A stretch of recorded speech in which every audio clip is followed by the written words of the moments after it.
എൻ്റെ ജീവിത രഹസ്യം പ്രാർത്ഥന. ലോകത്തിലെ ഏറ്റവും പ്രായം കൂടിയ കന്യാസ്ത്രീ സിസ്റ്റർ ഇന കാനബാരോ. ജീവിതത്തിൻ്റെ രഹസ്യം പ്രാർത്ഥനയാണെന്ന് ലോകത്തിലെ ഏറ്റവും പ്രായം കൂടിയ കന്യാസ്ത്രീയായ സിസ്റ്റർ ഇന കാനബാരോ ലൂക്കാസ്. തെരേസ്യൻ സന്യാസിനി സമൂഹാംഗമായ സിസ്റ്റർ ഇന കാനബാരോ ബ്രസീലിലെയും ലാറ്റിൻ അമേരിക്കയിലെയും ഏറ്റവും പ്രായം കൂടിയ വ്യക്തി കൂടിയാണ്. എൻ്റെ മഹത്തായ രഹസ്യം പ്രാർത്ഥിക്കുക എന്നതാണെന്നും ലോകമെമ്പാടുമുള്ള എല്ലാ ആളുകൾക്കും വേണ്ടി എല്ലാ ദിവസവും ജപമാല ചൊല്ലി പ്രാർത്ഥിക്കുന്നുണ്ടെന്നും സിസ്റ്റർ ഇന പറഞ്ഞു.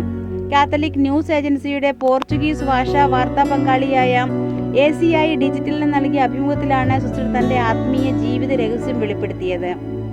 1908 മെയ് 27 പടിഞ്ഞാറൻ മധ്യ റിയോ ഗ്രാൻഡെ ഡൊസൂളിലെ സാവോ ഫ്രാൻസിസ്കോ ഡി അസീസ് പട്ടണത്തിലാണ് ഇന കാനബാരോ ലൂക്കാസ് ജനിച്ചത്.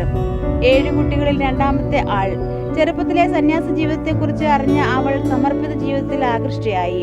19-ാം വയസ്സിൽ ഉറുഗ്വേയിലെ മോണ്ടെവീഡിയോയിലുള്ള ടെറേഷ്യൻ സിസ്റ്റേഴ്സിനോടൊപ്പം നോവിഷേറ്റ് ചെയ്യാൻ തീരുമാനിച്ചു. പിന്നീട് സന്യാസിനിയായി. തൻ്റെ ജീവിതകാലത്തിലെ സിംഹഭാഗവും അധ്യാപികയായിരുന്നു സിസ്റ്റർ ഇന. റിയോ ഡി ജനോറോയിലും ഇറ്റാക്വയിലെ ടെറേഷ്യൻ സ്കൂളുകളിലും പോർച്ചുഗീസ്, ഗണിതം, ശാസ്ത്രം, ചരിത്രം, കല തുടങ്ങി വിവിധ വിഷയങ്ങൾ സിസ്റ്റർ പഠിപ്പിച്ചിരുന്നു.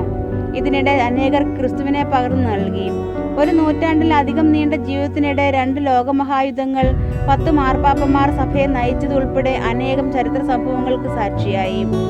ഈന ജനിച്ച വർഷം 10-ാം പിയൂസ് ആയിരുന്നു അന്നത്തെ മാർപ്പാപ്പ.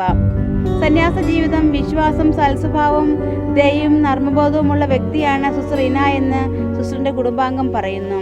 റിയോ ഗ്രാൻഡെ ഡൊസൂൾ സംസ്ഥാനത്തിലെ സാന്റോ എൻറിക് ഡി ഓസോ ഹോമിലെ പോർട്ടോ അലഗ്രയിൽ സ്ഥിതി ചെയ്യുന്ന ബ്രസീൽ തെരേസിയൻ സിസ്റ്റേഴ്സിന്റെ പ്രൊവിൻഷ്യൽ ഹൗസിലാണ് സിസ്റ്റർ നിലവിൽ വിശ്രമ ജീവിതം നയിക്കുന്നത്.